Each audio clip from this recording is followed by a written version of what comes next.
I was out west working with pipeline and that there, and after a while, I was always short of breath, and I found it hard walking, and I come home. I managed to get in with a doctor in Prince Albert, and I started telling them about my dad and my sister who had passed away already from pulmonary fibrosis.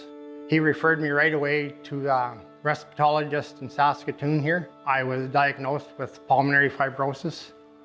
That's when it all started. Everybody was pretty upset. My biggest thing was everything is going to be all right.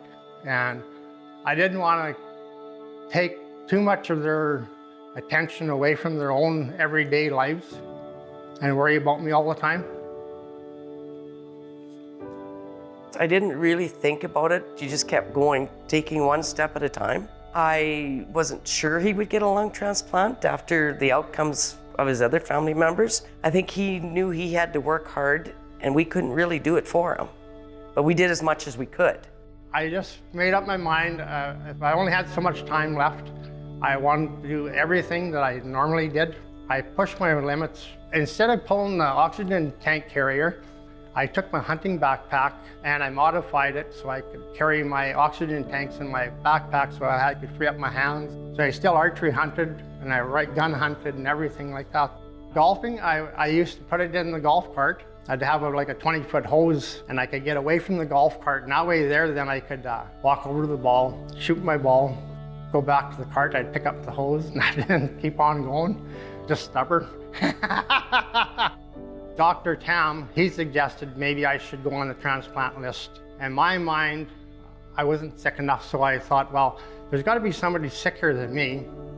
I'll let them have the chance before I do.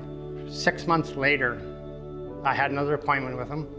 And he come back and he brought that question up to me again. I don't know if a guy would have lived if I would have turned down one more time. It's totally amazing now. Each day he gets better and better and better. So it's amazing what a lung transplant does. Lung Sask means a lot to us.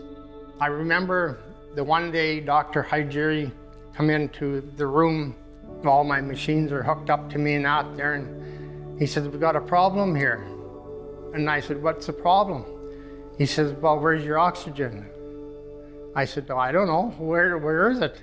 He says, "Well, look at the machines." I looked at it and here's my breathing with that 98% oxygen. For what I can do after my transplant here is just amazing. Like I still go do my hunting, my golfing. I took up curling this winter. I really love walking in the bush. That's one of my favorite things to do is just be alone in the forestry and just go for walks. Lung Saskatchewan, they're a great organization and I'd help them out any way I can, yeah. Most lung recipients, they live between 2 to 5 years, but there is reports where guys have lived up to 20. And I think I'm going to be one of the guys that live over that 10 years.